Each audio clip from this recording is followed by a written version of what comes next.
Good afternoon, everyone. Good morning or good evening, perhaps, depending on where you are. And welcome to the third webinar of the Standing Committee for Gender Equality in Science. My name is Catherine Jamy. I am a researcher at the French CNRS, and I am the chair of the Standing Committee for Gender Equality in Science. The acronym is SCGES, so let me explain to you what SCGES is. It is an independent committee founded in 2020 by 9 international scientific organizations, most of which are full members of the International Science Council. These founding partners had worked together on the ISC-supported project called A Global Approach to the Gender Gap in Mathematical, Computing and Natural Sciences, how to measure it, how to reduce it. This project became known as the Gender Gap in Science Project. Today, SCGES has 19 partners, most of which are ISC International Union members. They represent millions of scientists brought together across disciplines to promote gender equality in science. The aim of SCGES is to ensure liaison amongst international scientific unions to foster gender equality and the implementation of recommendations of the Gender Gap in Science project, especially in the scientific communities that the scientific unions represent. SCGES has also issued recommendations to safeguard gender equality in science in the context of the COVID-19 pandemic. We actively cooperate with policymakers and international organizations, first and foremost ISC, for the promotion of gender equality in science. In our work, we strive to take into account the diversity of the discipline of women around the world and across disciplines, but also to understand what various disciplines represented amongst us can bring to, in terms of analysis and actions, proposals for actions to our promotion of gender equality in science. So for our third webinar, it is the International Union of Psychological Sciences, IUPSI, one of our members, who is offering perspective from the discipline it represents. Before giving the floor to our speaker today, let me share some information on you, the audience who has registered to join this session. Next slide, please. So as of yesterday, when these statistics were compiled, we had 157 persons registered to this webinar.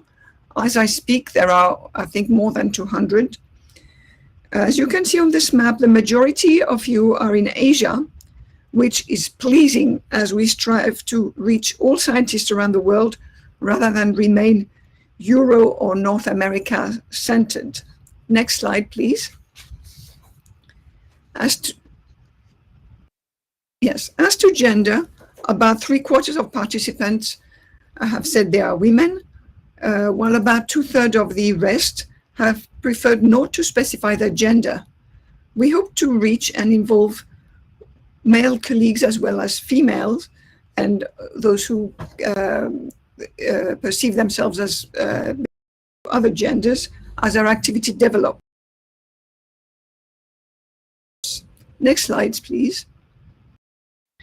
So regarding disciplines, about 50% of those who have given an indication are psychologists. But as you can see, a large number of colleagues from other disciplines are interested in what psychologists have to report about the situation in their discipline. Next slide, please. Finally, the audience is at all stages of their career. This indicates that the topic of gender equality is of interest to scientists and people in related profession, whatever the stage of their career. Now it's my pleasure to give the floor to Pamela Maras, the president of IUPSI, who will introduce the topic, the speakers, and then chair this session. Pamela, over to you.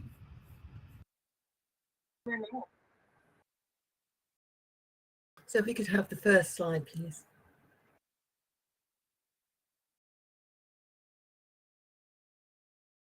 Hi, it's really good to be here. And I'd also like to start by thanking Catherine Jamy, who is chair of the Standing Committee, for gender equality in science, for facilitating this, and also for leading the committee, which is doing really important work.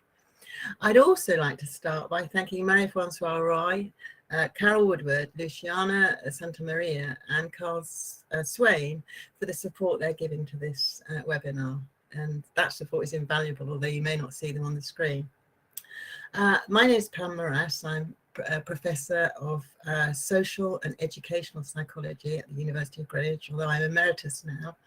And I'm going to be introducing the International Union of Psychological Science and then the speakers, because I think the eminence of them will mean that you'll want to hear more from them than you do from me. I'd just like to start by saying that gender and issues around gender are central for very much of the psychological research that goes on, and indeed the practice of psychology. Indeed, my own early research looked at gender as an issue in many instances in relation to adolescence. And we found that, for example, this is a small finding and I'm not going to say any more about it, other than when we looked at girls' and boys' choice and liking for STEM subjects, we found that actually girls in single-sex schools scored higher than girls in mixed-sex schools, and boys in mixed-sex schools scored higher than boys in single-sex schools. So that in itself indicates that this is a very complex subject, which is really important. Can we have the next slide, please? Right, I'm going to start by saying something about the International Union of Psychological Science. The acronym is IUCIS. We have over 90 national members, and that represents over 2 million psychologists worldwide. Our power is in our collaboration.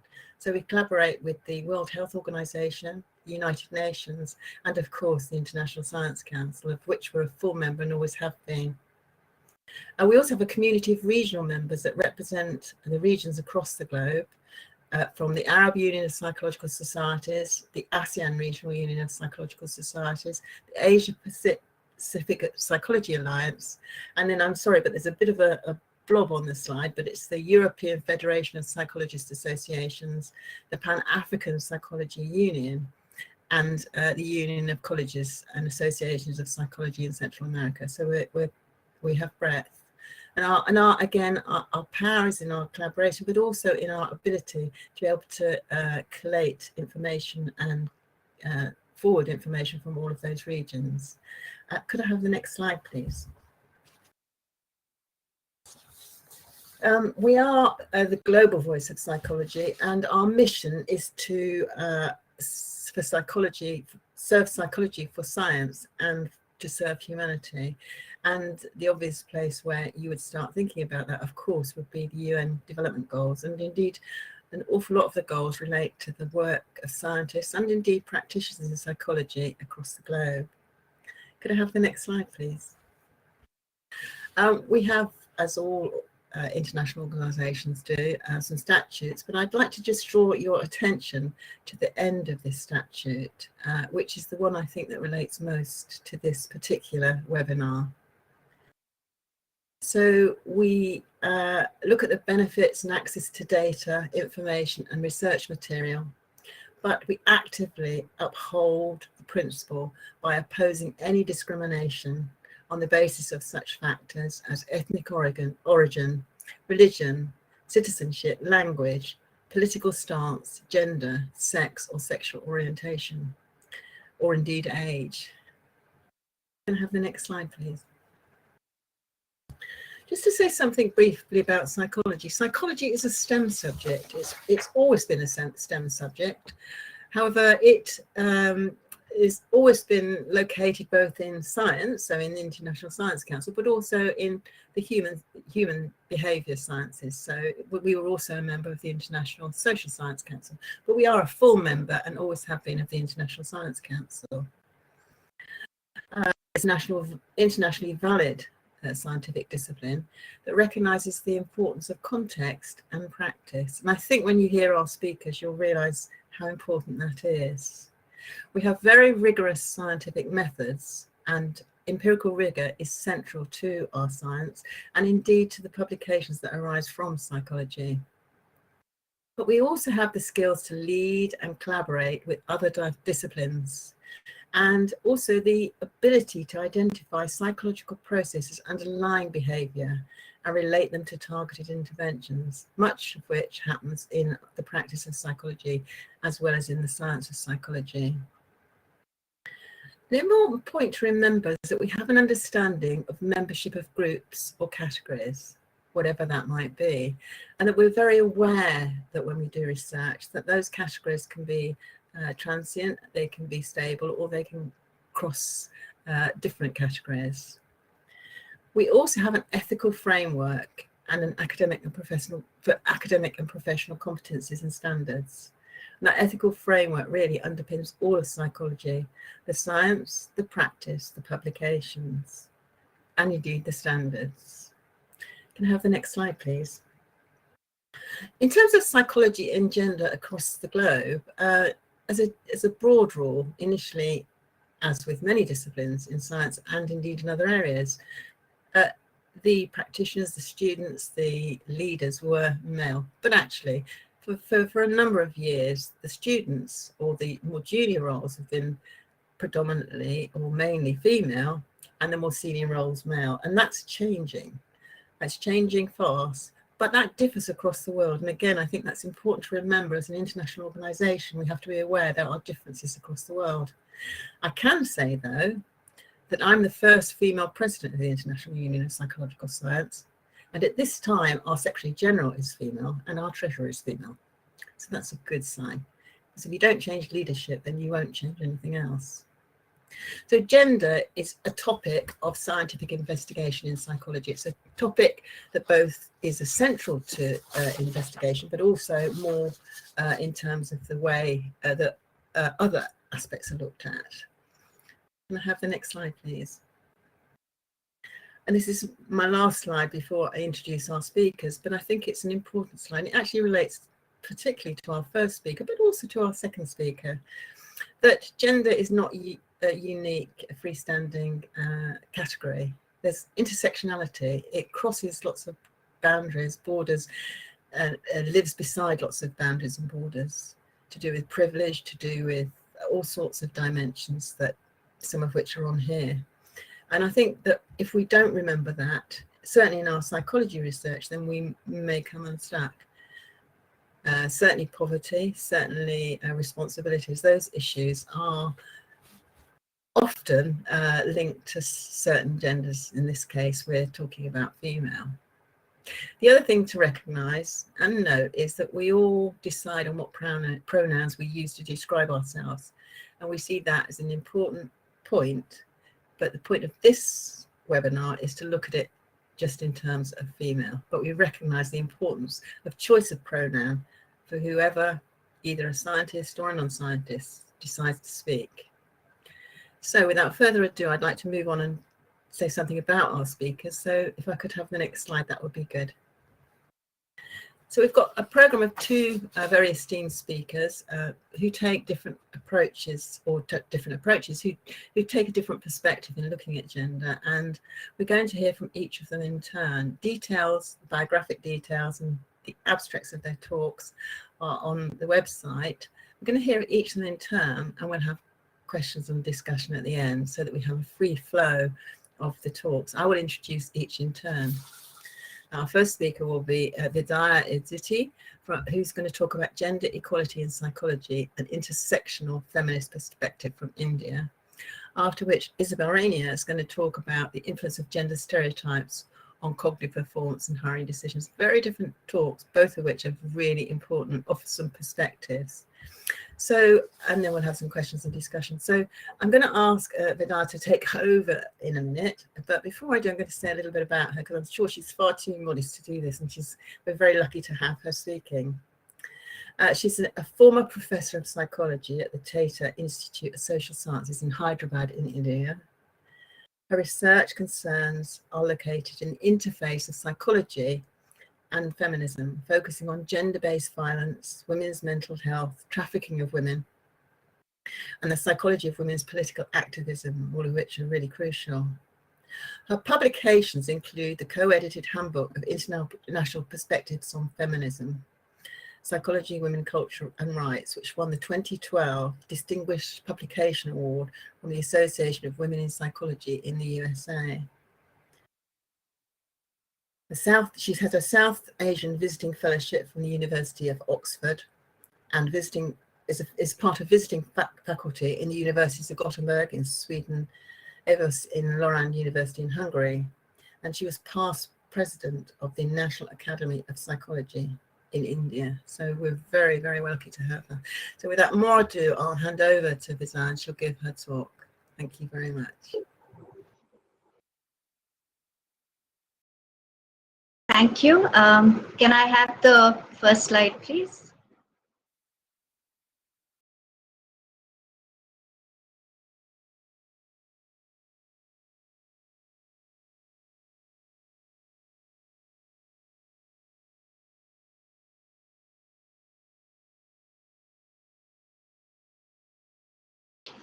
Okay.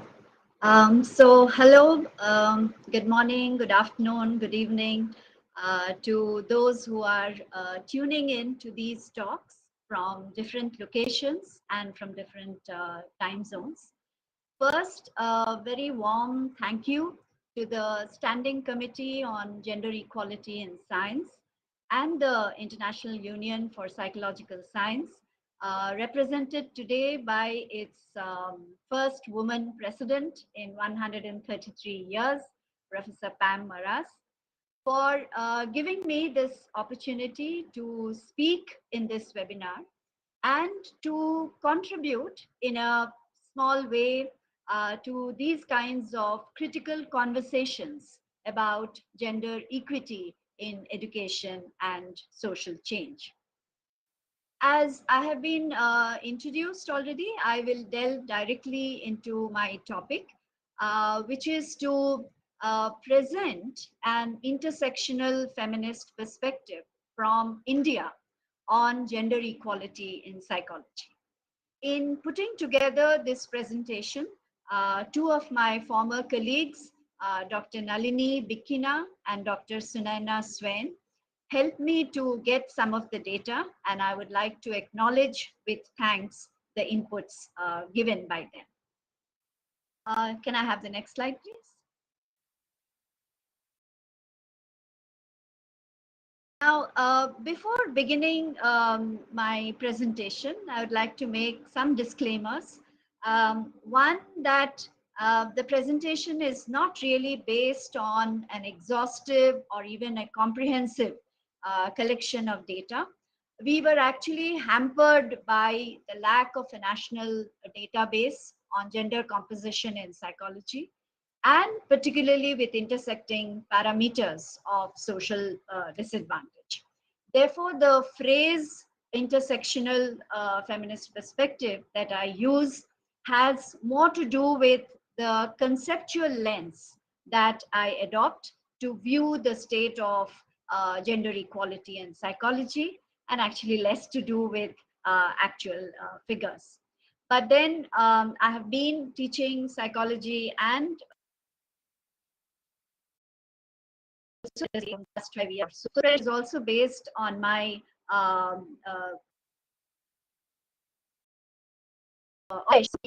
slides.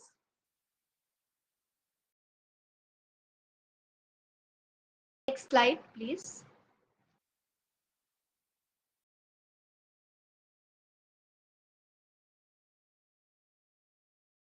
Okay, so what I would like to do in the next 30-35 minutes is to begin with a very brief historical overview of the emergence and growth of psychology in India, just to kind of provide a context, followed by showing you some data on gender composition, particularly in terms of student enrollment, faculty positions, and so on in psychology.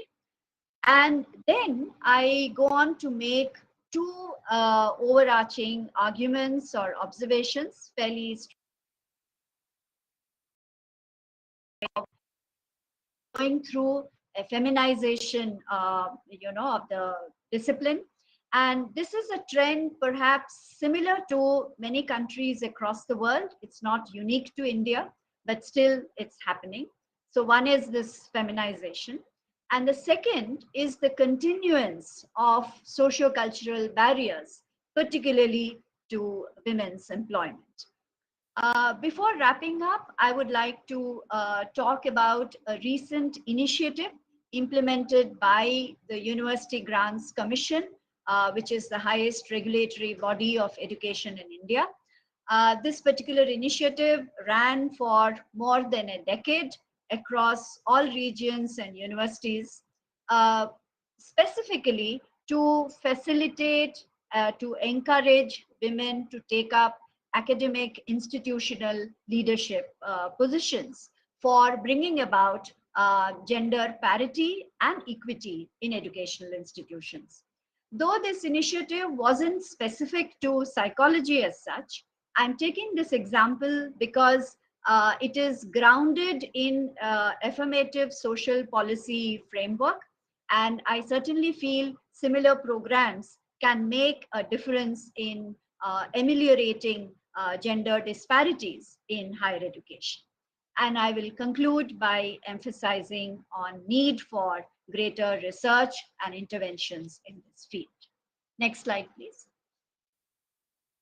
My presentation is grounded broadly in a feminist social justice framework, wherein, as Pam just now said, the category woman is not merely perceived as a binary characteristic, but is located in the intersections of gender with other markers of social disadvantage, such as caste in India, which is one of the most pernicious systems of social disadvantage in India, caste, ethnicity, and disability in particular.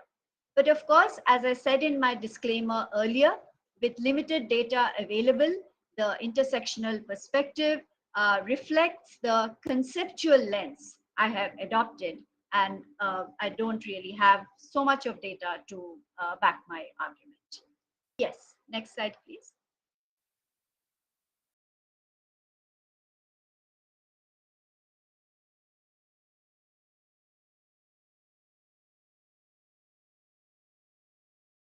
Next slide, please.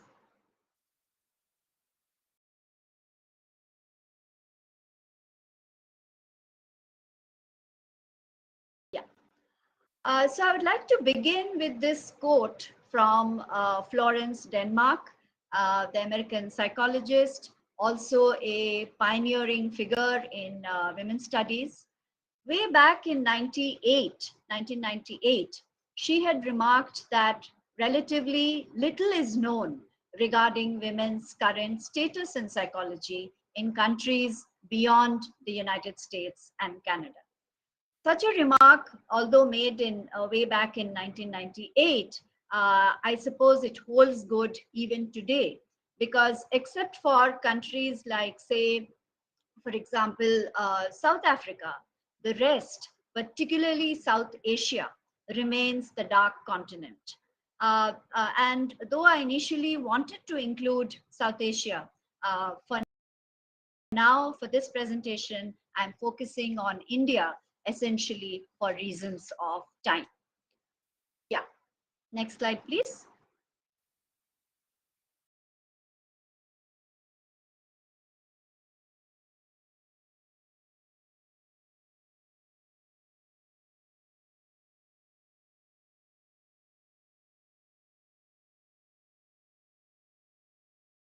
Next slide, please.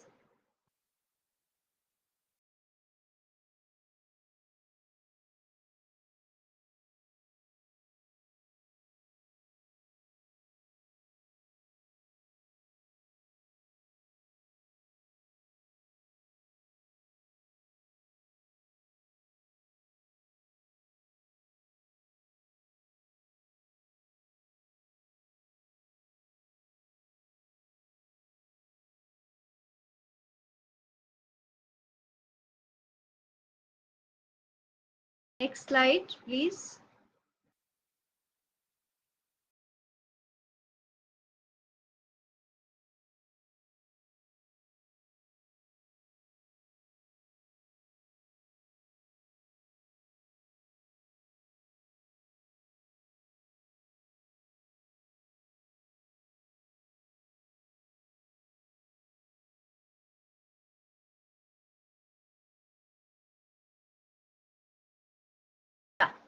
Sorry about that. Yeah, it's come now. So to set the context, I would like to begin.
Hi.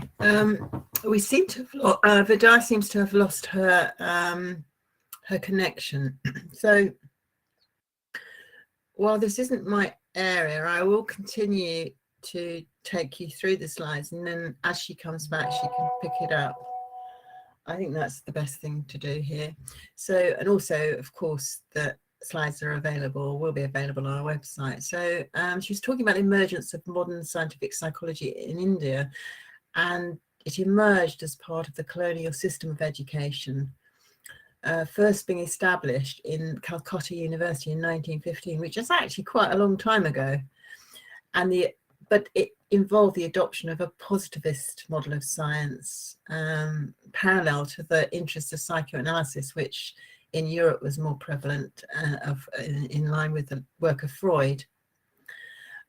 In the accounts of psychology at that time, there was no mention of women in historical contexts in that early period, but indeed there probably wasn't in many areas of psychology across the globe, except of course in Freud's analytic work as patients. The first woman to receive the PhD was from Calcutta University, and what Vinay suggests, in line with Kumar 2011, is there's a dichotomy of natural sciences inspired by male scientists, teachers and students, and followers were largely women. And that reflects the point I made at the very beginning. That's kind of a global thing. The followers were women, and the actual scientists, the people who had the knowledge or claimed to have the knowledge, were men. Can we have the next slide, please?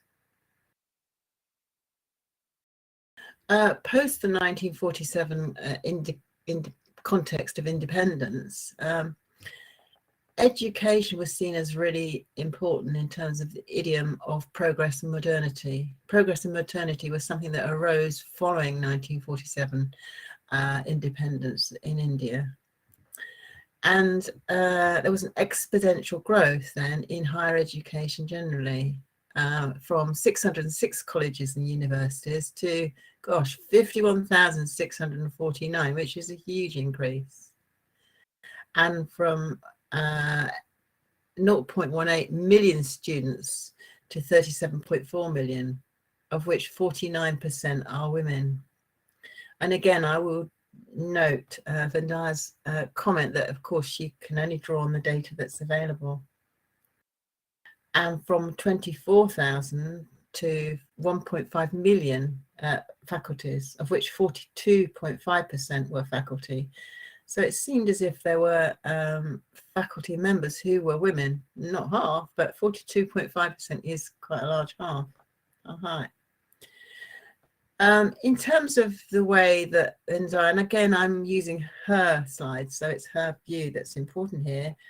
Women's education was seen as an indicator of human social development and part of a national policy of programs. So being educated was something that was really important developmentally, and indeed in terms of human capacity. Can I have the next slide, please? And that also points out some paradoxes here. The paradoxes are throughout the world, indeed, not just in terms of gender, but in many studies that are of this kind when we're looking at groups and categories. So India is ranked 140 out of 156 countries for gender equality. That comes from the Global Gender Gap Report, WEF 2021. And a low number of participation of women in the workforce, of being 27%. What Vendaya suggests is that, in line with Chatterjee 2018 and colleagues, women's education has a U-shaped relationship with the women WFP, and the underrepresentation of women amongst higher education faculty, particularly at senior levels. And again, whilst it might be more pronounced in India, that's not an unusual situation to find. However, she suggests there's a steady increase in the proportion of women enrolled in higher education, despite this gender gap, this overall gender gap. And in STEM fields, the female proportion is 42%, while it is only 33% in the United States, which again is an interesting statistic, which we shouldn't forget, and which we should remember when we're making judgments about the prevalence of gender equality, or indeed inequality. And it's the 5th largest research producer. That's India is the 5th largest research producer, and that's using Scopus data from 2017. Shall we have the next slide, please? As I say, when she comes back, I will, and when Vendaya comes back, I will hand back to her if she can get back. She's obviously had a bad connection. What you've got here, and again, I'll have to put my glasses on because I can't see the slides, but what you've got here. Can you hear me now? Yes, you're back. I'm going to hand back to you, fortunately, because it's the slides. So we got to the slides. I started to go through the slides, and you're on this slide that's on the screen now. Okay? You want to come, put your picture back up, I'll come off.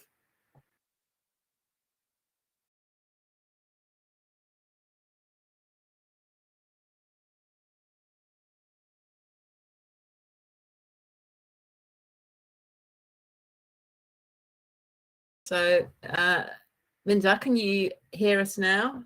We've got the slides on the screen on the gender distribution of MA, MPhil and PhD programs.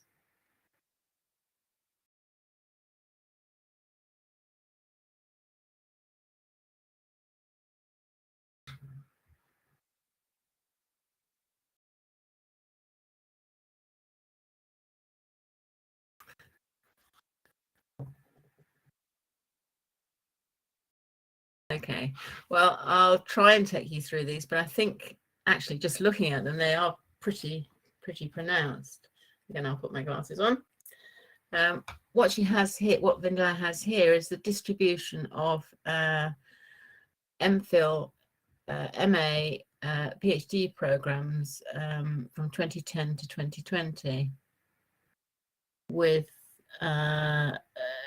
the light bar, the lighter coloured bar, being male in all of the slides, and the dark, oh no, in the first slide, so the one on your right hand side, the one MA, the darker bars are male and the lighter bars are female. So in terms of MA, as across the the years from 2019 to back to 2010, there are more female MA students than male.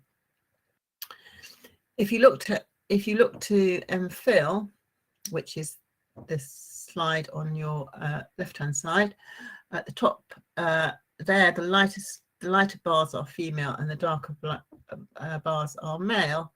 And there you can see, again, a similar sort of picture. And then on the bottom row, again, you see a similar sort of picture, assuming that the darker bars are female. So indeed, across all India, a survey of higher education in 2020 showed that... Oh, she's back. Can I? Yeah.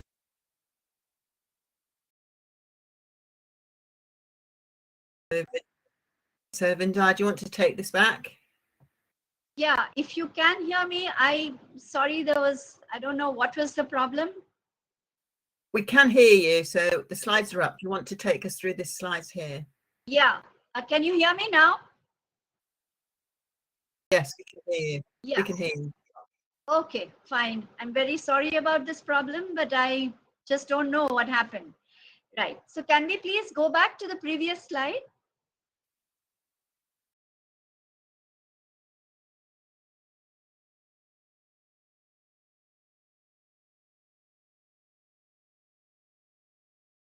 Can we go back to the, yeah, yes, I think this is done. The next one, next one, please.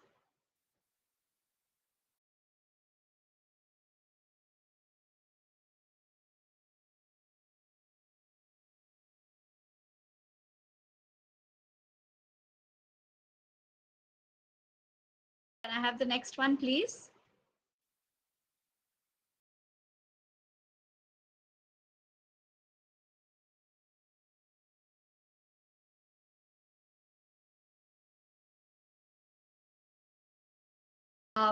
Okay, I think one slide got mixed, but anyway, what I was about to say is that in this particular slide, you can see these figures refer to the gender distribution in MA, MPhil, and PhD programs in psychology in the past 10 years.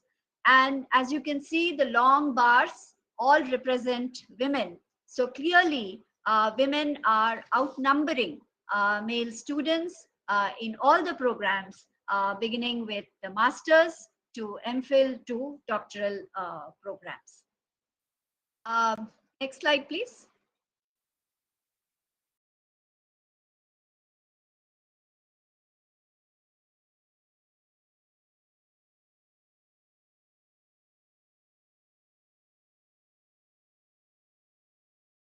Next slide, please.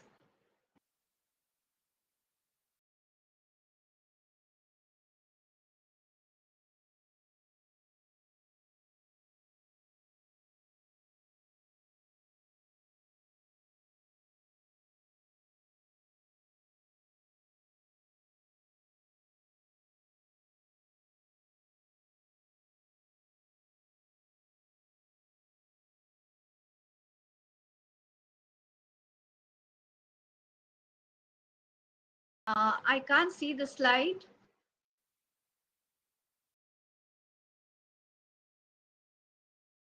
Yeah. So this is a picture of the distribution of gender and social disadvantage of psychology students in a public university. As you can see, although this was figures relating only to one public university, we just wanted to say that a striking feature is that there is, of course, a growing minority of men in keeping with the general trend. But what is very significant is that there has been an increasing representation of women from socially disadvantaged groups. And by socially disadvantaged groups, I mean those groups which refer to caste, ethnicity, and disability in particular. So this is a welcome feature. As I said, this may be data only from one university. And the reason why we took a public university is because public universities are, again, mandated to have affirmative social justice policies to reserve some seats in proportion to their population in universities. So this is the kind of picture of gender and social disadvantage of psychology students in a public university in the past 10 years. May I have the next slide, please?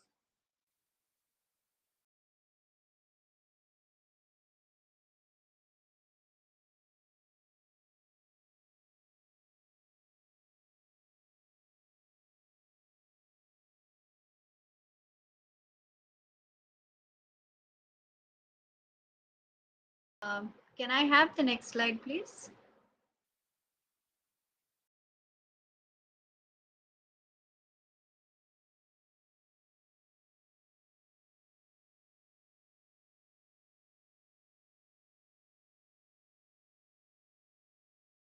I'm not able to see the slide.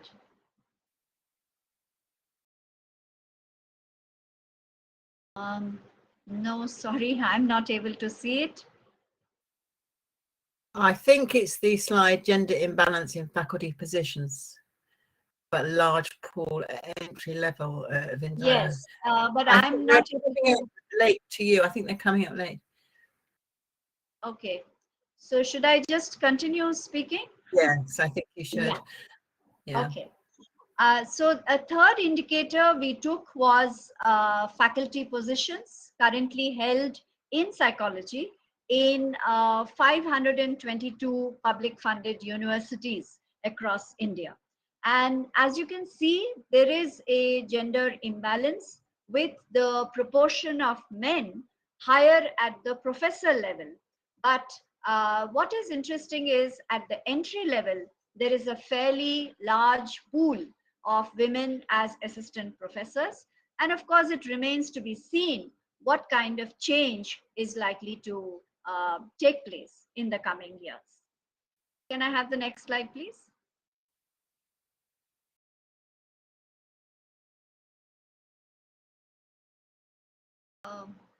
This slide is the Indian Association of Clinical Psychologists. All right.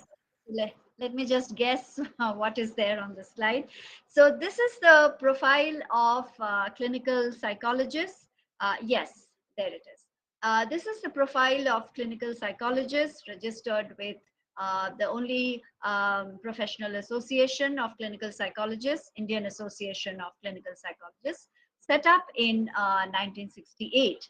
And as you can see from the picture here, those who have been conferred as fellows are a majority of women at 78%, but the proportion is very small when it comes to leadership positions, such as president of the organization, with women presidents being only 15% in its long history of more than half a century. Next slide, please.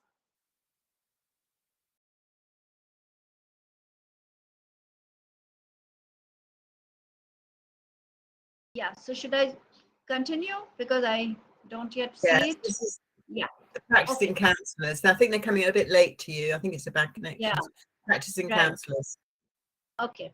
So the last piece of data we have is on practicing counsellors, who have been practicing in the 6 metro cities of India.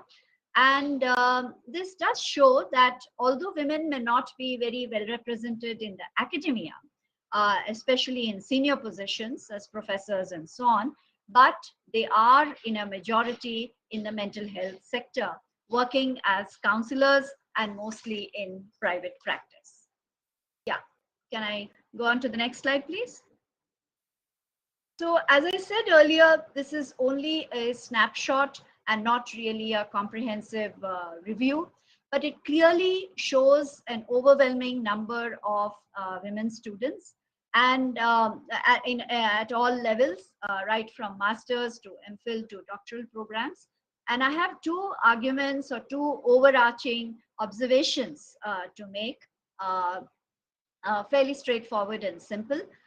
One is the feminization of the discipline, and the second is persistence of sociocultural barriers. Next slide, please. So our data do seem to indicate a feminization of the discipline taking place, and this is in line with prevailing trends of gender segregated courses or occupations. And feminization also refers to concerns about devaluation of the occupation or course of study when large numbers of women enter the field. Our data does show a predominant representation of women students in psychology, and this has translated into entry-level positions, particularly in the academia. And the initial perception, especially in the early years of the discipline of psychology as science in the experimental tradition, is perhaps now giving way to psychology being perceived as a gender stereotyped major suitable for women in the field. This is witnessed by a lower footfall of men coming in, but these changing demographics throw up quite a few questions. Can I have the next slide, please? So there has been a change in the demographics, as you can see, and they throw up questions like, for example, if a similar trend persists, what will the profile of the field be like in the coming years? That would be interesting to watch. And second, the etiology of the relationship between status of the field and overrepresentation of women is a bit complicated and perhaps better accounted for by gendered socialization patterns. Specifically, men are frequently socialized to pursue prestigious occupations, including those that are more profitable, have better working conditions, and offer greater opportunities for advancement. Women, on the other hand, probably receive the message that they should take up less space by filling lower status jobs that may be considered as supplementary to the job and earnings of the male provider, who is considered to be the central or the key provider and breadwinner. Next slide, please. Now, there are two related factors in feminization of the discipline. The general perception is that the discipline is primarily related to health and education, and hence perhaps not masculine enough. There is also this perception, and again, this is based on our observations, that the men who do enroll do so as they wish to pursue careers in sports psychology or forensic psychology or cognitive psychology or neuropsychology that are again perceived as belonging to the masculine domain, perceived as falling within the hard science model. But as I said, these are just observations as an insider in the field, as we couldn't get nationwide data on subfields of psychology and gender. The second factor is dearth of worthwhile employment opportunities in the field. In the academia, especially with the liberalization of our economy since the 1990s, the gradual withdrawal of state support to public funded universities and the rise of the private sector means social justice may not really be high on their agenda. And most jobs are in the mental health sector, and professional counselors are now in multiple settings of hospitals, schools, educational institutions, family courts, non-governmental organizations, helplines, that mostly they are in private practice. And currently, in the last 2 decades or so, despite the increasing prevalence of stress, anxiety, and depression related mental health concerns, and the increasing suicide rates, particularly in the 18 to 30 age group, there is a rising demand for psychological services. But despite that, the mental health sector continues to be characterized by relatively lower wages, is unregulated, and perhaps therefore may not appeal to men in a society that emphasizes the provider breadwinner role as primary for men. And conversely, emotional labor associated with nurturing activities and the healthcare professions may be perceived as more suitable for women. So the second factor is this persistence of socio-cultural gendered barriers in employment. And here what I would like to say is that socio-cultural barriers that hamper girls' education in school particularly have been extensively studied at the three overlapping levels of individual, institutional, and societal levels. But as we saw in the last 10 years, significant progress has been made in tertiary education in India. And in fact, the gender composition in psychology is favorably tilted towards women as students and as faculty at the entry level and in the profession of counselors. So this means that girls are able to make it to the university level, but afterwards they either drop out of employment or get concentrated in sectors characterized by relatively lower wages and therefore not appealing to men. So if rising female education is not associated with a commensurate rise in employment, it means that education appears to be playing other kind of roles. For instance, recent studies on indicate that upwardly mobile caste groups support girls' education, but not for their freedom of choice or for autonomy, but mostly to improve the family's social status and the girls' marriage prospects and so on. There is therefore a disconnect between gender parity in education and tolerance for women's autonomy and freedom of choice and decision making when it comes to career. And recent studies also indicate that the notion of compulsory marriage, the motherhood mandate, and the disproportionate burden of caregiving responsibilities continue to be key barriers that account for women's low workforce participation. Some studies have also demonstrated evidence of sexist attitudes in faculty recruitment, wherein the gendered stereotype of familial responsibilities perceived as being primary for women is considered to collide with professional responsibilities, and therefore they are perceived as less effective. Thirdly, there is the income effect. This is what economists tell us, where women with more education marry into richer families that enables them to withdraw from the workforce. Can I have the next slide, please?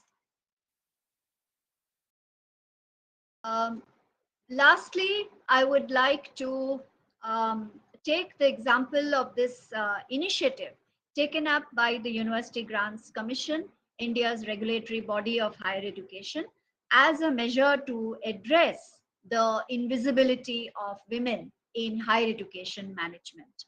This program ran for about 10 years, and its objective was to increase the participation of women in higher education management, to critically analyze the gender gaps and initiate gender positive measures. The initiative is, of course, not unique to psychology faculty, but I'm taking this example just as an example to demonstrate the value of interventions such as these. The initiative consisted of 5-day workshops, and women faculty across disciplines, across regions of the country participated. Around 2,000 such workshops were held and reached out to over 70,000 women faculty. And the methodology of the workshops was participatory, with key elements being self-reflection, critical awareness about gendered barriers to education, sharing of experiences, and building networks for overcoming challenges. And they adopted a training of the trainers model, aimed to develop a community of practice through collective learning. Unfortunately, no impact evaluation was done for this initiative, and the program had to be wound up in 2013 due to funding constraints. But the feedback received was very heartening and was extremely positive. Yeah, next slide, please. And wrapping up, I would like to conclude by saying that there is certainly a critical need for such interventions to promote leadership capabilities and for women from underrepresented socially disadvantaged groups for greater gender equity. And hopefully, such conversations will also stimulate research on identifying factors, individual, institutional, and societal, that contribute to decision-making processes related to career choices. Another area of research that is relatively underexplored is migration abroad for further education. Currently, Indians constitute the second largest share after China of the world's globally mobile students. So what do the migration decision-making and preferences indicate for women graduating in psychology from India to countries like the US and the UK would be an interesting question to investigate further. Finally, I would like to sign off by saying that mere inclusion of women is not enough, because that would be a very essentialist view. What is needed is critical awareness of gendered inequalities in order to make gender equality a concrete reality. Because gender equality cannot simply be ghettoized as a women's issue only. It is an issue that concerns all. Thank you. Thank you for your time and attention.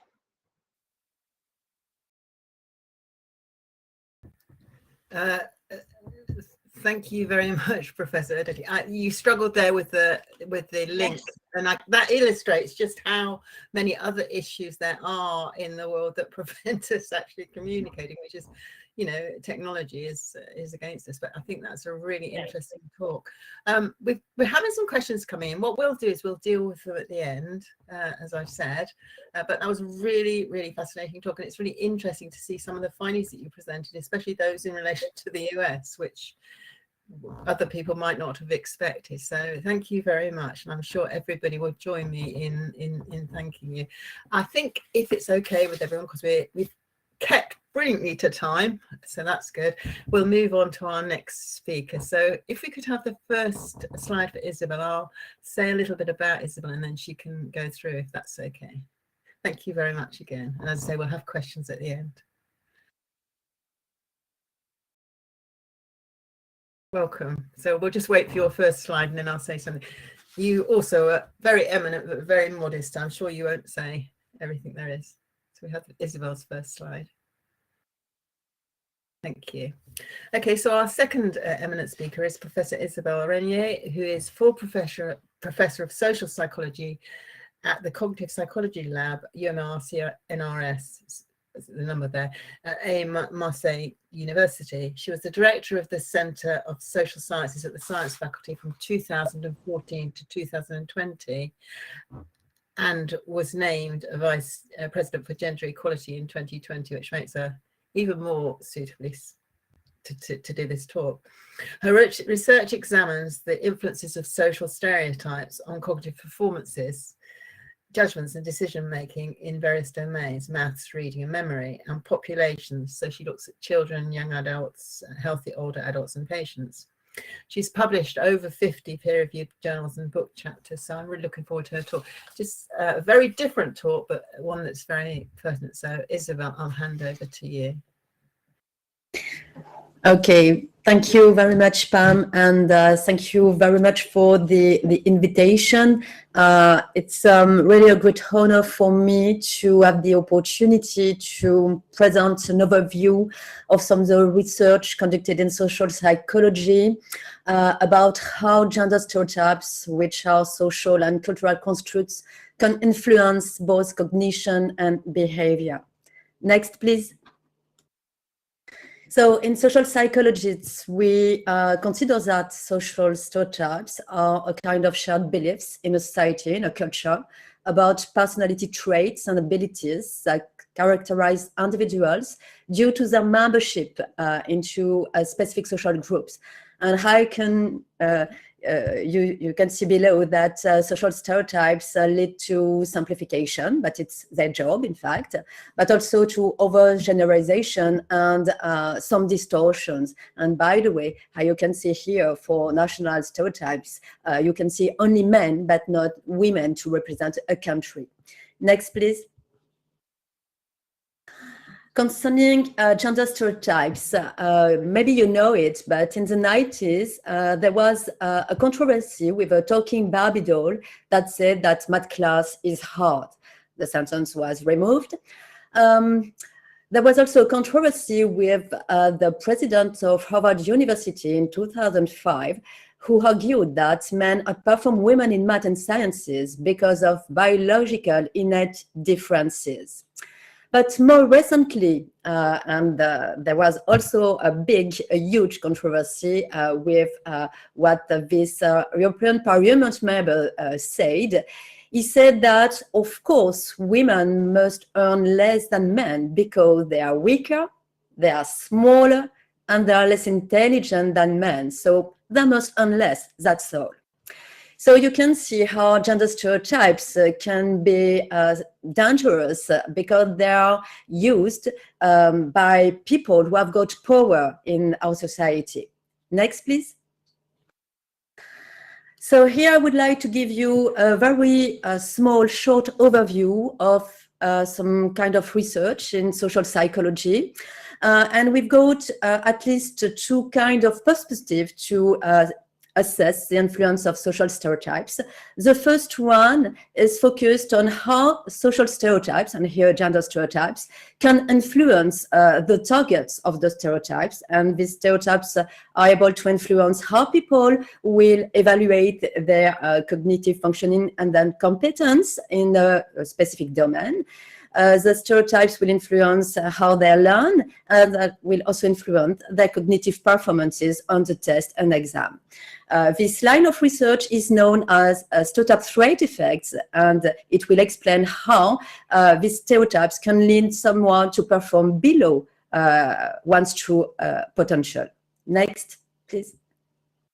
The second perspective is about how the same social stereotypes can influence the perceiver.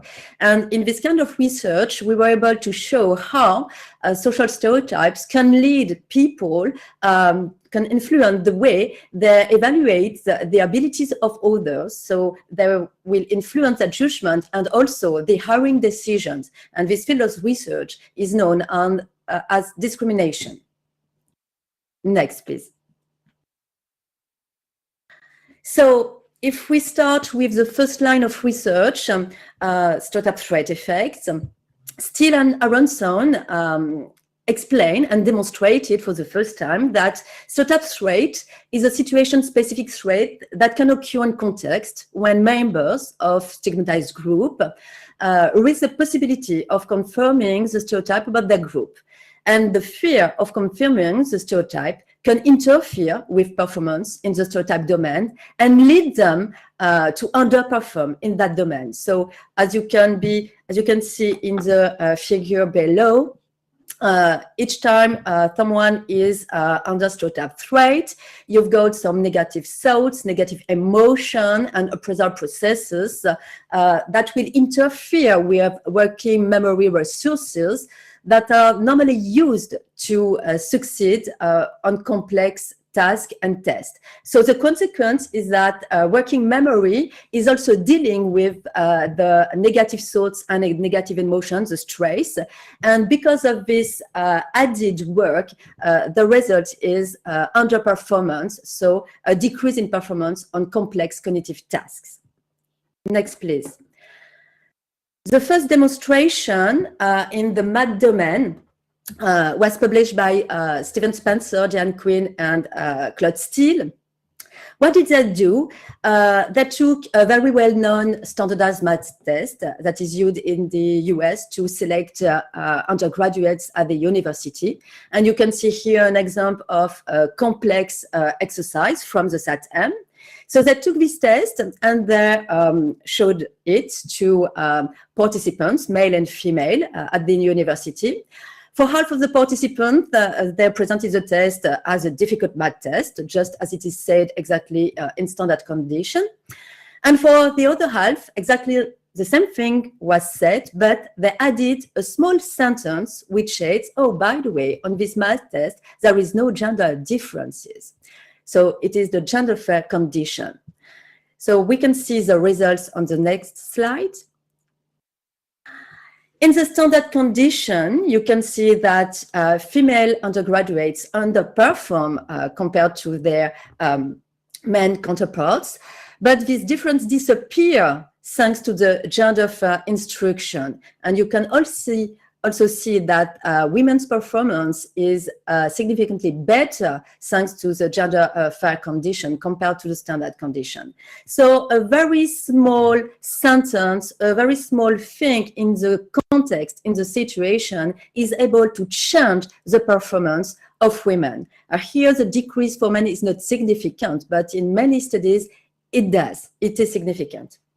And I will explain it later. Yeah. You can change. Thank you. The same pattern of result was also obtained on children. And here you can see a figure that in fact is not at all a math test, but we made middle school girls and boys believe that it was either a geometry test or a drawing test. Next, please. So these are the results when we make boys and girls believe that it was a geometry test. Girls underperform relative to boys. It is exactly the reverse that is obtained when the same test is presented as evaluating drawing abilities. Next, please.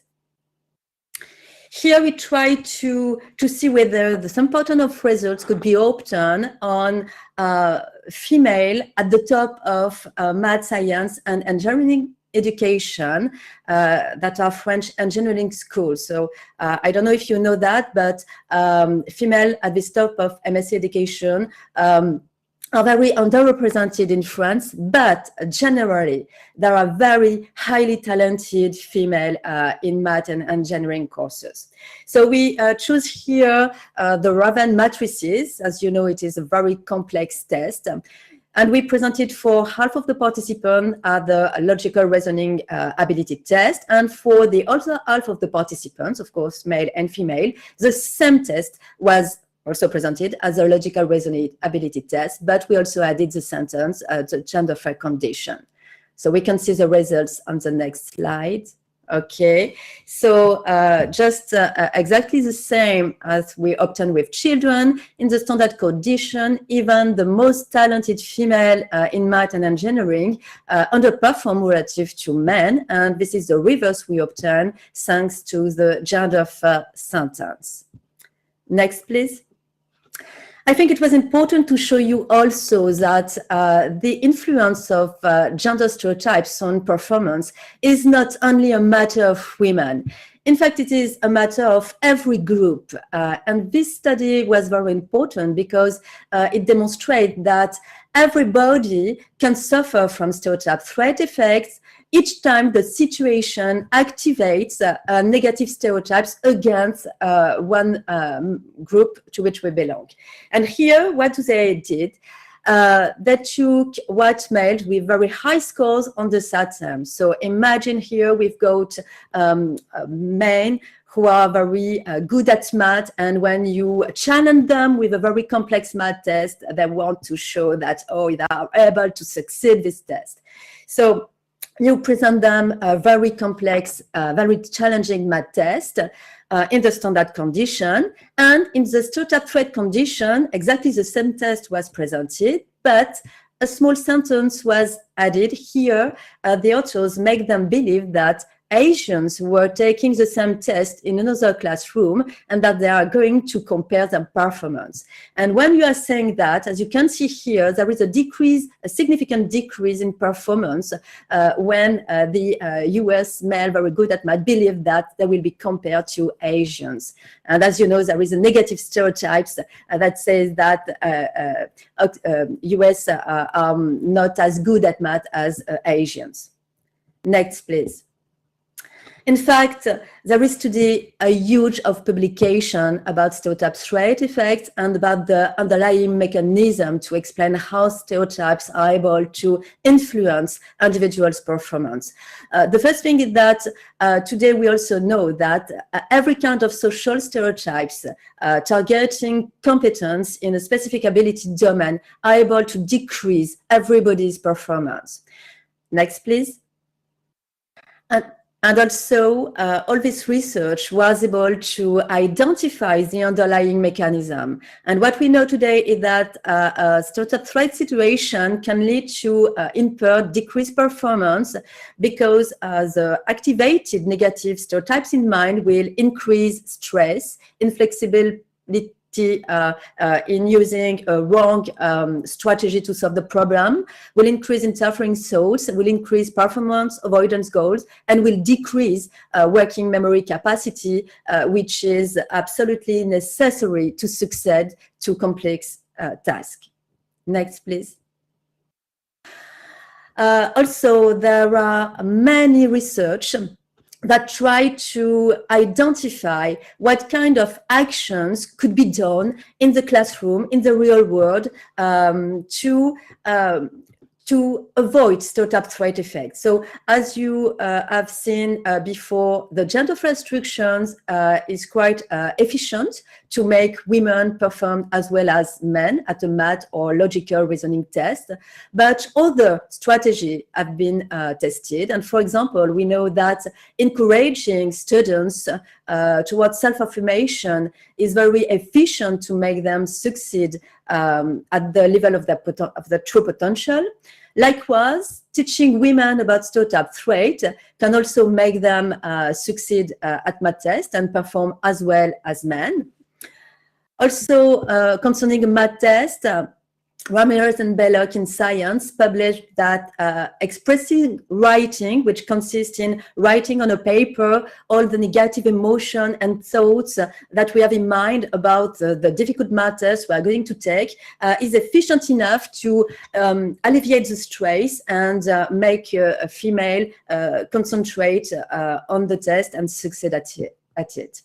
And of course, I'm sure that you know also this strategy, providing role models in STEM fields and female peer mentors can help women succeed and also choose scientific fields for the future and for the professions.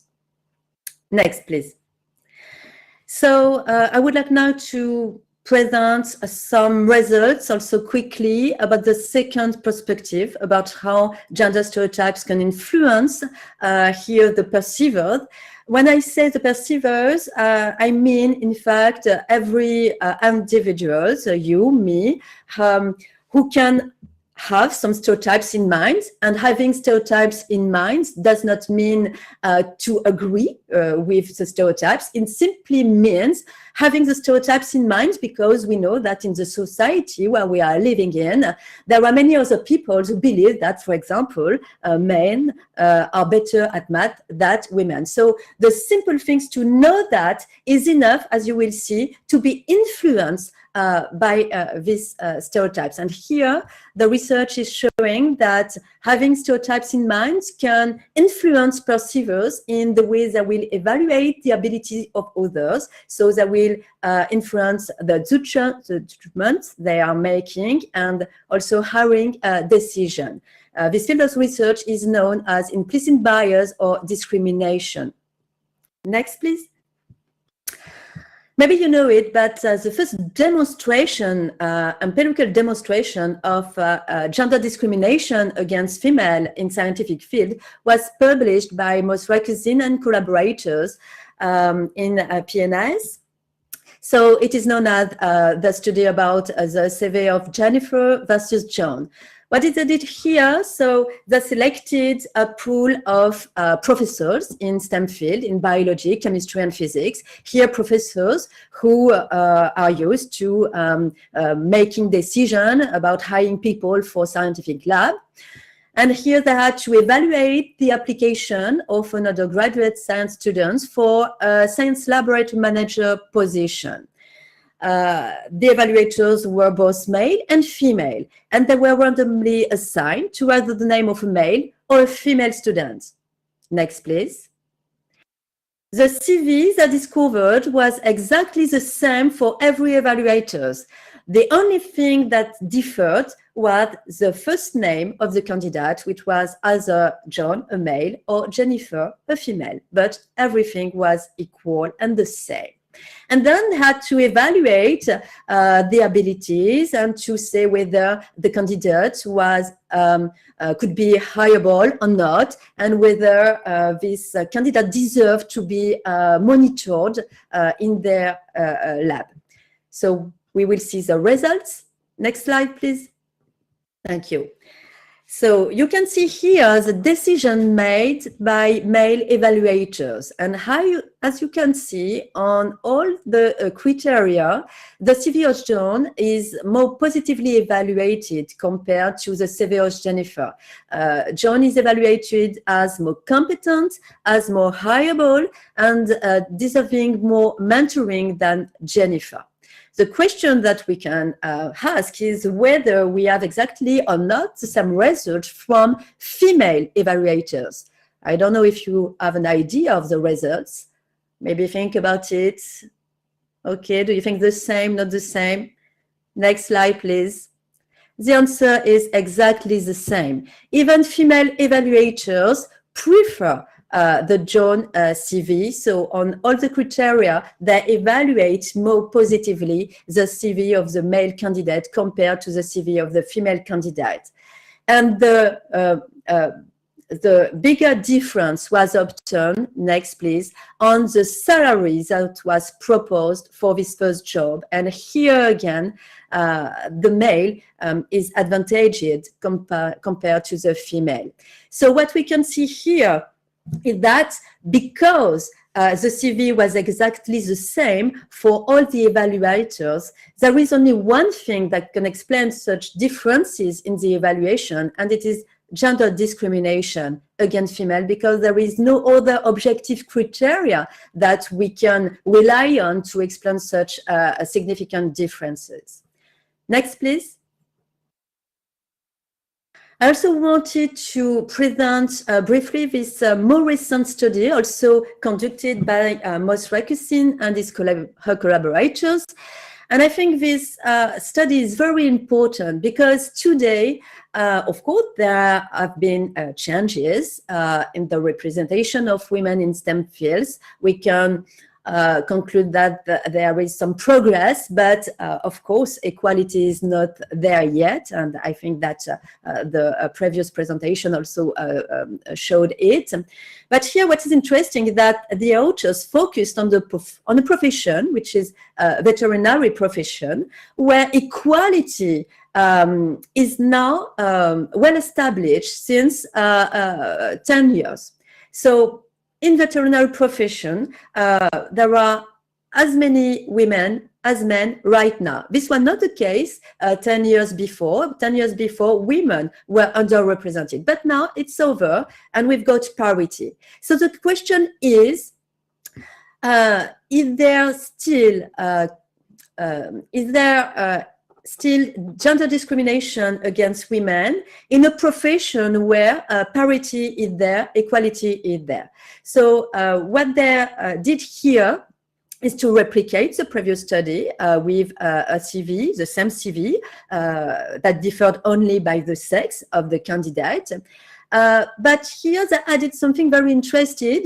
There are also questions, ask questions of the evaluators, male and female, about what they thought concerning the link between parity and gender discrimination.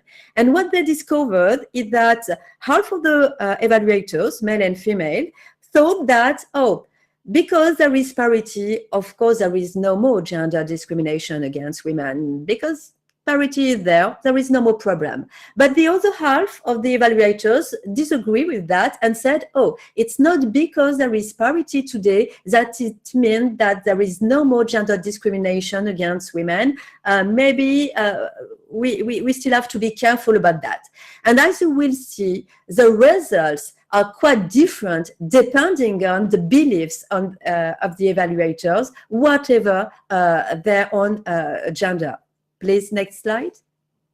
So what you can see here is that it is the competence of the candidate that is evaluated here. So the CV of Mark, a male candidate, and the CV of Elizabeth, female candidate.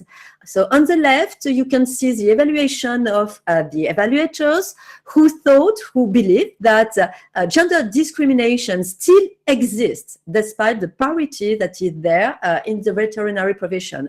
And what you can see here is that for this kind of evaluators, there is no difference in the evaluation of abilities of the candidate, so independently of their sex. This is not the same thing that we obtain on the right. You've got the answers of the evaluators, male and female, who believe that there is no more gender discrimination because there is parity. So those who are thinking that there is no more discrimination, there are discriminating because they evaluate less positively the female CV compared to the male CV. Next, please. And also here again, the bigger difference is obtained for the advised salary for this first job of veterinary. And again, the evaluator who are making discrimination are those who are saying there is no more discrimination in this profession because we've got parity. So these two experiments are very interesting because they both demonstrate that despite the same CV, we can be influenced by the gender stereotypes that make us believe that men are more competent than women. And because of this difference of supposed competency, ability, in the consequence, we are more willing to recruit the male candidates and to give him more money, more salary for the first job. Maybe that the difficulty with both of these studies is that there are experiments and that the scenario were fictitious. Next slide, please. So what we did with my colleague Tony Schmeder and Pascal Huguet is that we conducted a study on real evaluation committees. So we examined during 2 hours the committee of the CEST in France, who represent the whole scientific spectrum from mathematics and particle physics to political sciences and social sciences. And we followed them during the normal course of annual nationwide competition for elite research position in France. What we did here, first thing, we make them take the implicit association test, which is a computer-based task that is able to evaluate the strengths in memory of gender stereotypes. And it means that with this test, we're able to know how much people associate automatically science with men rather than science with female. And we also had them to answer some questions about possible causes of gender disparities in science, exactly as did Moss Rakusin in the previous studies I showed you. And exactly as showed Moss Rakusin in the previous study, we also obtained two kinds of committees. Half of the committees, and it was independent of the scientific fields, so half of the committees believe that it is not gender discrimination that today can contribute to explain the underrepresentation of female in science and on a higher job. And the other half of the committee said, oh, yes, we must still be careful. There is still probably gender discrimination that can contribute to this underrepresentation of female in the elite research positions in France. So we can see now the results. What's interesting here is that to examine the results, we computed a parity index, which is called the adverse impact, that takes into account the candidate pool, so the number of male and female in the candidate pool. And then we compare this ratio to the ratio of male and female that were recruited for the elite research position. You've got in yellow the decision of committee who believe that there is no more gender discrimination today in France to explain the underrepresentation of female in the scientific fields. And in blue, the hiring decision of committees who believe that gender discrimination is probably still a problem and that we have to be careful. Implicit gender bias, when it is low, it means that we've got here committee who in average have in mind a very low automatic association between science and men. And at the opposite, those who have a high score on the implicit gender bias, it means that these people strongly and quickly associate much more scientific fields with men rather than with female. So what we can see here is that there is a significant link between the implicit association test, so the implicit stereotypes stored in long-term memory, and what the committee believe in terms of gender discrimination. And here the results say that in the sections, so in the committees with low beliefs in discrimination against women, and it's half of the section, the stronger the implicit association is stored in memory, the less women are recruited and promoted. And in blue, this is good news, this influence does not exist in the committees with higher beliefs in gender discrimination. So when committees believe that there is still gender discrimination and that we must be careful, they are careful, even if they have also the same implicit gender stereotypes strongly stored in memory. So when they think we must be careful, they make careful decisions, and here parity decisions. Next, please. So I think that what is important with all the research I try to present you today is that it is important to try to implement research-driven policies to reduce the influence of gender stereotypes. And I suggest a paper that is very interesting according to me by Tony Schneider and collaborators. In this paper, it is well described that there is a big gap between research, scientific research in psychology, and its practical application.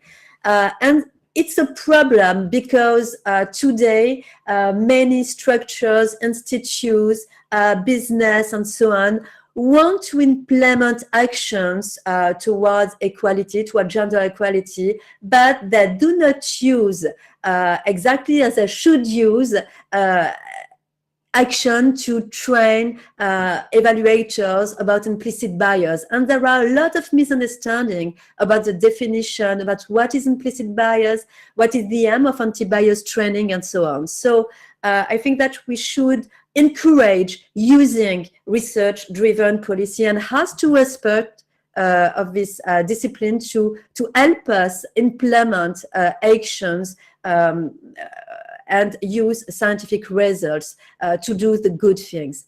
Next, please. Thank you.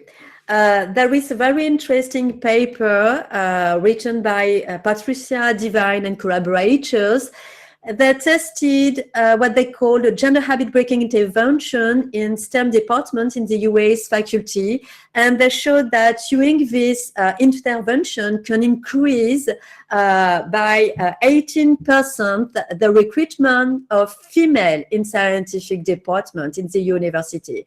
So this intervention is made on 3 steps. The first one is to help people be aware of unintentional bias. So, for example, we can use as implicit association test.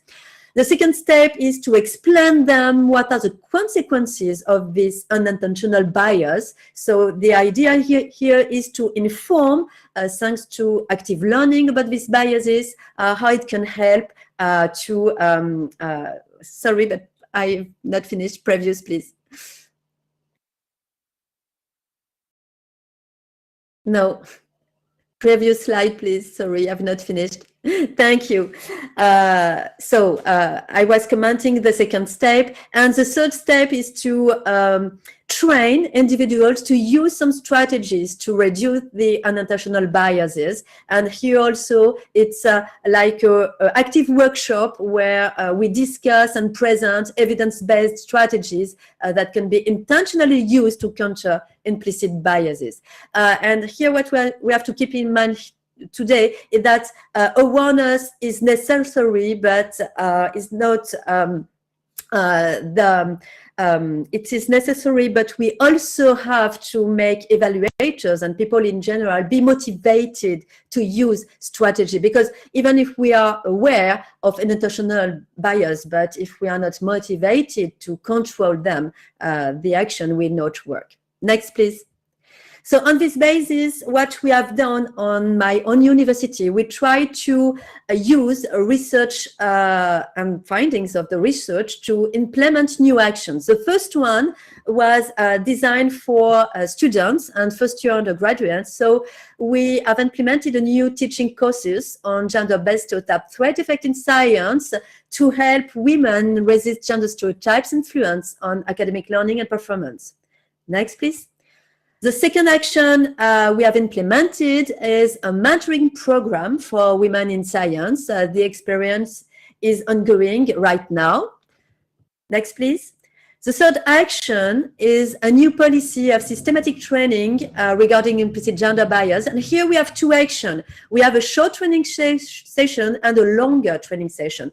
The short one is designed for hiring committees who are in charge of the annual competition for research position in my university. And the longer session is a training for lab, parity groups, and PhD students. Next, please. This is an overview of the short training sessions for hiring committee.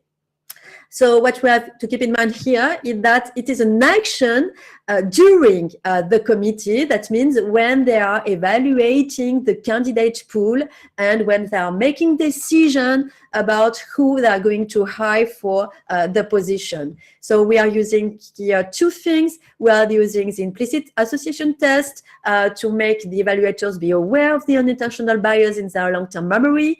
And then at the beginning of each meeting, when they are evaluating and discussing about the CV of all the candidate pool, we are showing them some video.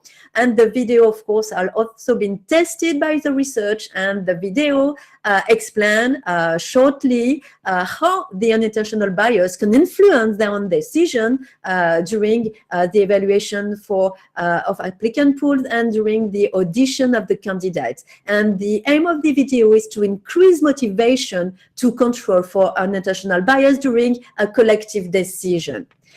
This is a standardized action with participant rate, so we can see how many evaluators agreed to participate to this action or not.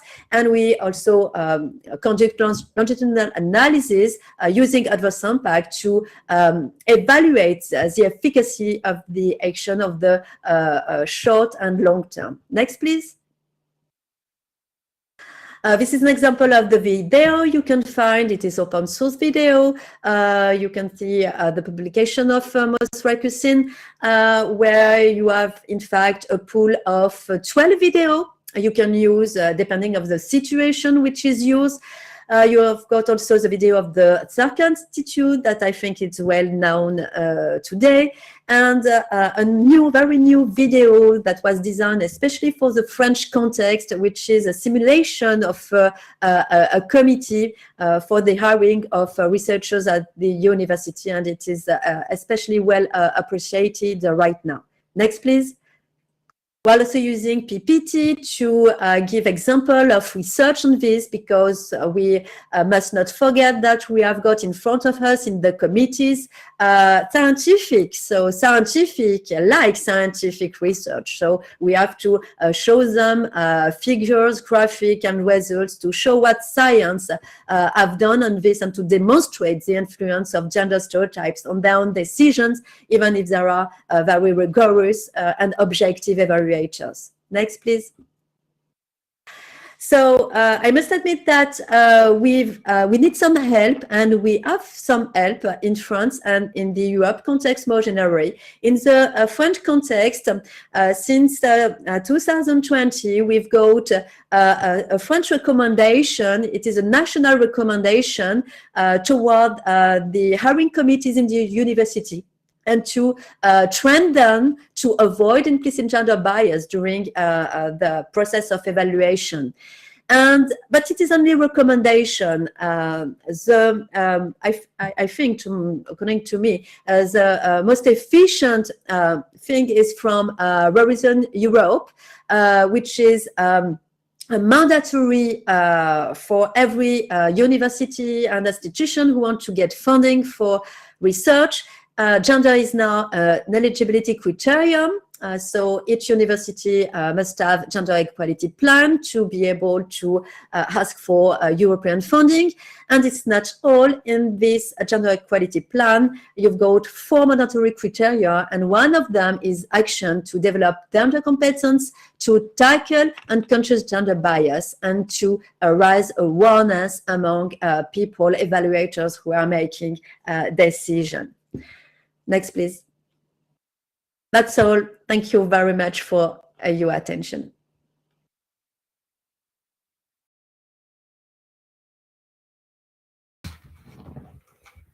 Isabel, thank you. That was fabulous. So I think we've had some questions come in before, but also some questions that arose during the presentations. I'll take, if we could get Professor Erdőty back up, if you're able to come show your screen. Are you, Linda? I know your signal's quite bad. We'd like to see you, if you don't mind. If you only, yeah, if you can, then that would be really good. So my first questions really are probably to you. Would it be helpful to put the first slide up, which showed the poster for the thing, so that we're not, if that will be okay, Marie-Françoise, just the first poster, yeah, if that's okay. Okay, so Linda, can you hear me? Yes. Oh, good. Okay. Can you get your screen, or is your signal? Yeah. Yeah. Okay. If you can show us, but if not, that's also fine. I'm going to ask you a question about affirmative action. In the United Kingdom, affirmative action is actually illegal.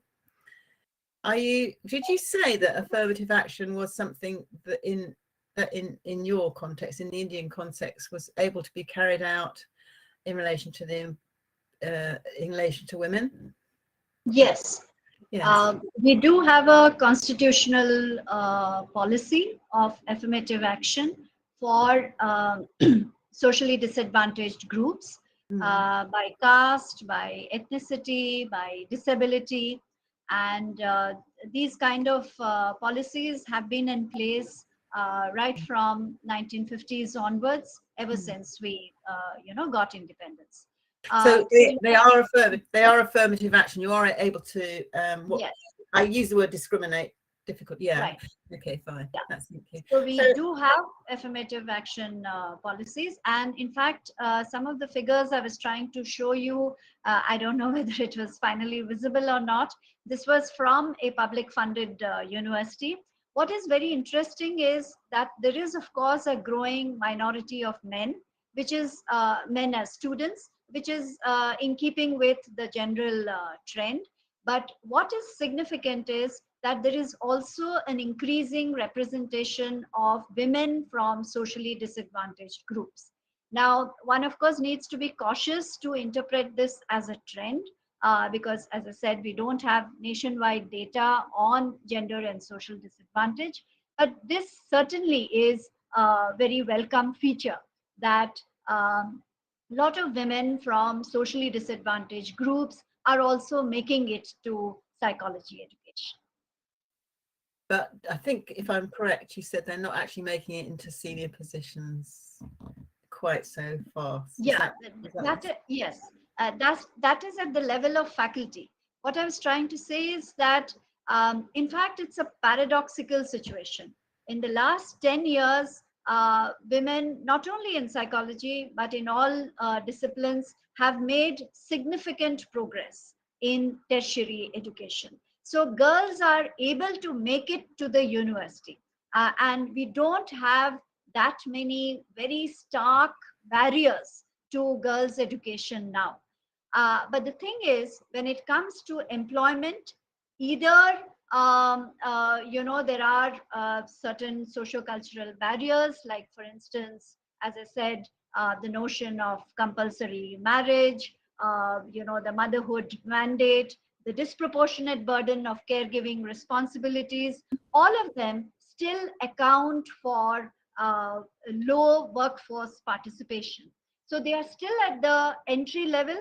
So at the professor level, we find there is still a huge gap. But at the entry level, there is quite a large pool of women. So maybe in the next 10 years or so, these changing demographics will throw up, some interesting developments.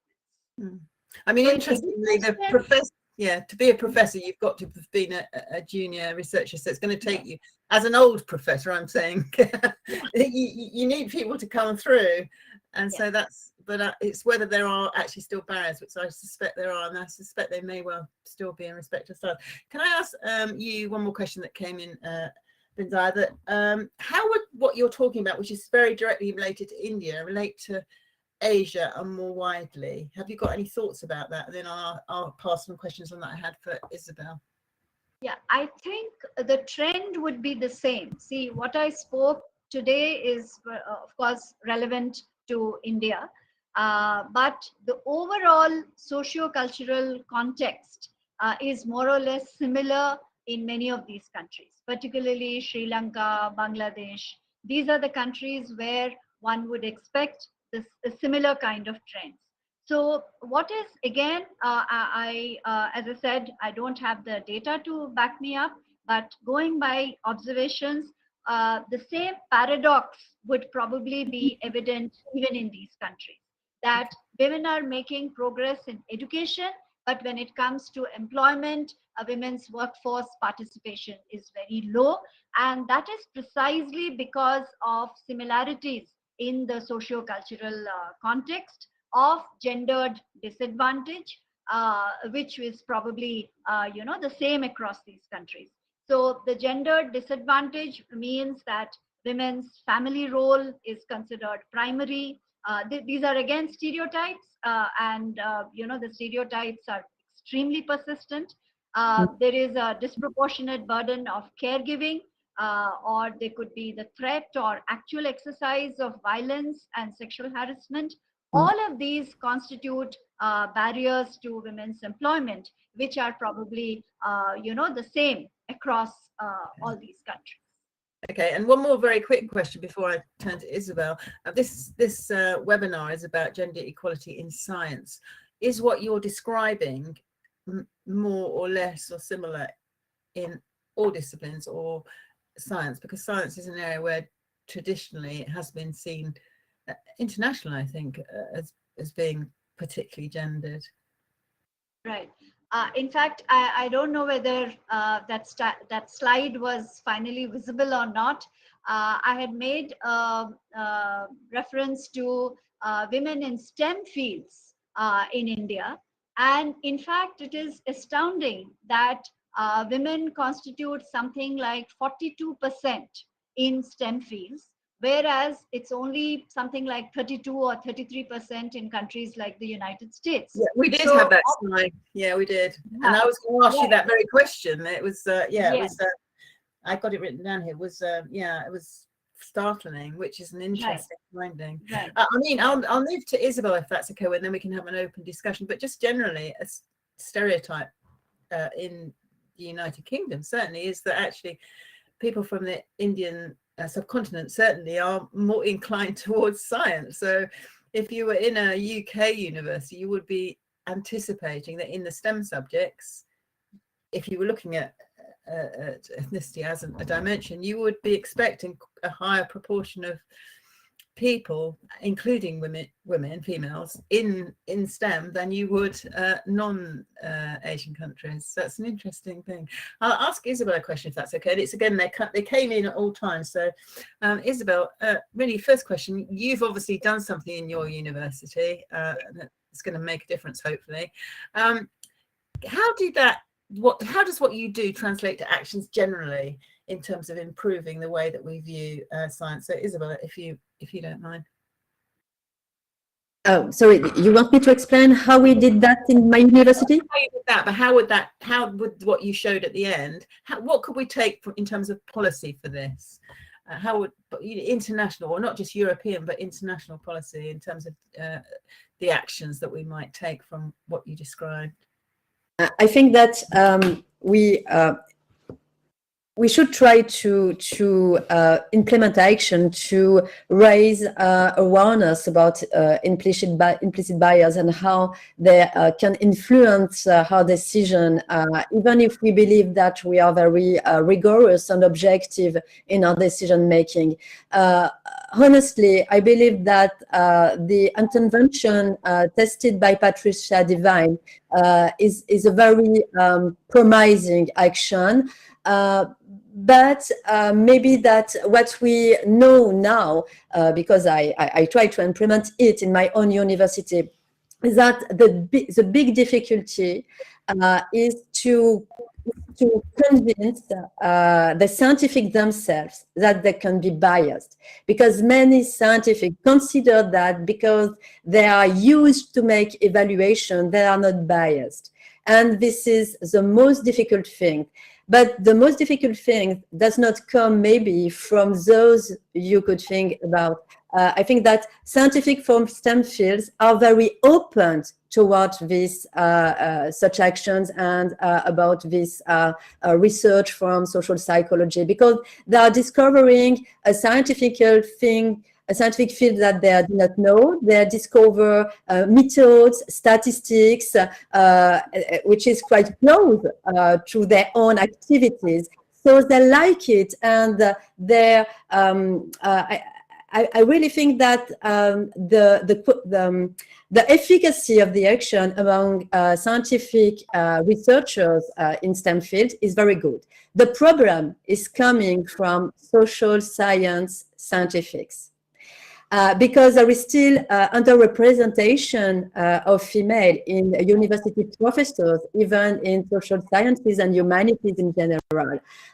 So there is still a big problem, and gender stereotypes, leadership gender stereotypes are very strong, and they can contribute to explain, at least in part, the underrepresentation of female in the highest research position, even in philosophy, sociology, liberal arts, and so on.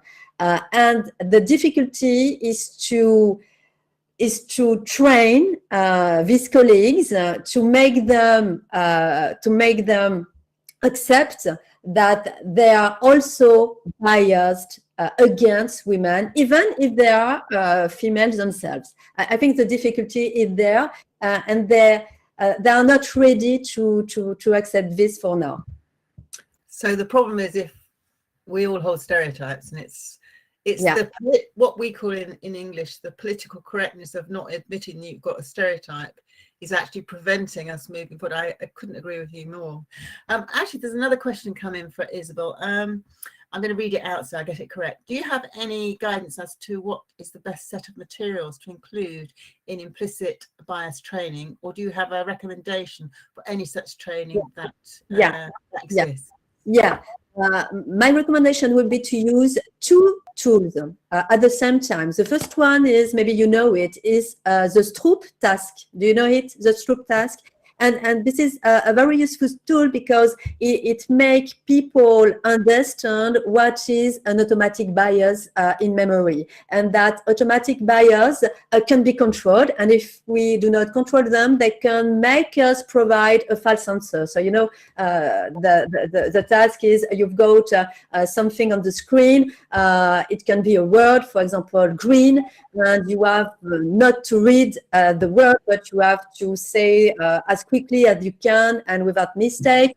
You have to identify the color of the inker in which the stimulus is appearing on the screen. So when it is green, written in green, it's very easy. But if you've got the word green, but in blue, you have to say blue. But here you've got a conflict between what you are reading, which is an automatic activity, and the good answer, which is to pronounce the name of the color. So this conflict can make you provide a wrong answer if you do not make a control to inhibit a wrong automatic answers. So this is the first tool I use. And then I use, of course, the implicit association test to make people be aware that they can have the gender stereotypes strongly stored in their memory, even if they strongly disagree with it. So having this gender bias in mind is not a bad thing per se,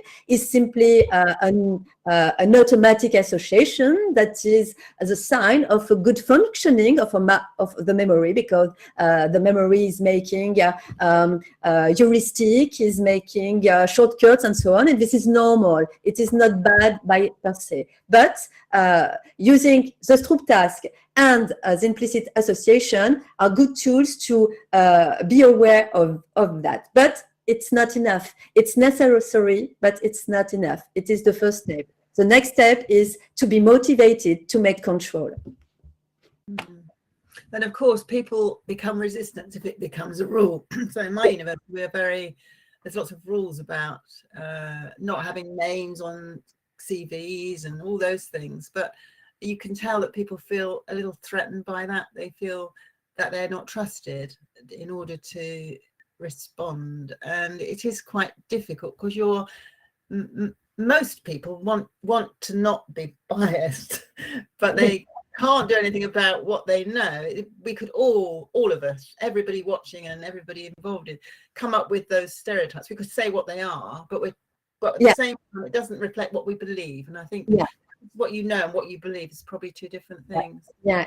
This is the big difficulty. But I think that we must use science and scientific results to try to achieve these goals. Because, for example, you were talking about blind in CV. Some research have shown that this is not very efficient because evaluators can find whether this is the CV of a woman of a man. And the consequence is that there is a kind of reactance in the decision that can be even more discriminating against the person. So only scientific results can help understand this. So, and this is a webinar about science. That's I mean, I agree with you. Vendara, how does the sorts of things that Isabel's been talking about, because you talked in a more broad level, how do your sorts of this data that you were showing, how do the ideas that Isabel came up with relate to the situation that you were talking about in India or in Asia or in the Indian subcontinent or Asia? Yeah, as I said earlier, I think stereotypes, especially gender stereotypes, are a persistent feature of everyday life in India. And how does one, and I feel stereotypes are, of course, a psychological.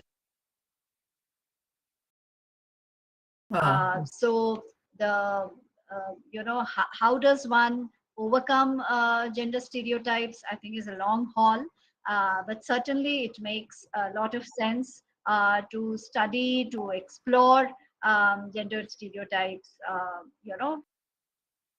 and to use science to can inform our policies, our programs, based on the kind of psychological research that we do. Yes. So we're coming towards the end. We've just got a few minutes left. I'm just looking to see if there's any more questions in the chat. I'm just looking down here. Do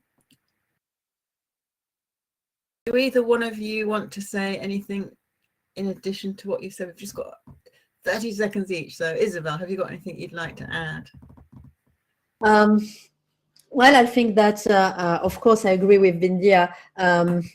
Gender stereotypes, as any social stereotypes, are very persistent, resistant. But we've got today enough interesting findings on the table, thanks to scientific research, to help us fight against these stereotypes. And it's up to us, it's up to everybody to put some control and to simply open-minded and to try something else, because we tried many things till today, and I think it's now the time to try actions derived from scientific research.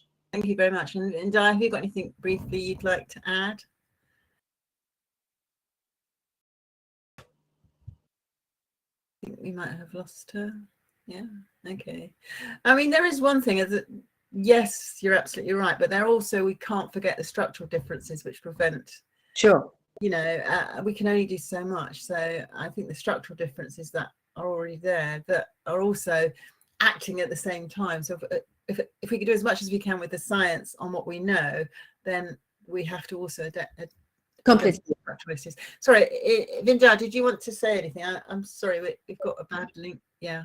Yeah, I don't know whether I'm audible. Am I audible? Yes, you're audible. Yeah. No, I just wanted to add that making people question their own stereotypes, their biases, through workshops, through what we call in India as gender sensitization programs. At least my experience with these kind of programs has been very positive and very heartening. And I know it's a very slow process to make people question their own stereotypes, reflect on them, and then see what kind of action they can take. But I mean, there are no shortcuts. There is no simple ways to make stereotypes just disappear.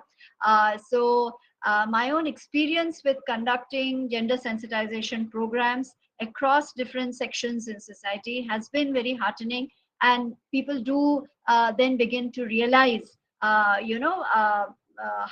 stereotypes have been a hurdle in the way they look at gender and gendered questions. Thank you very much. So we've just come up to time. So I'd like to thank you both, especially for giving us such enlightening talks. And hopefully this is a conversation that will carry on.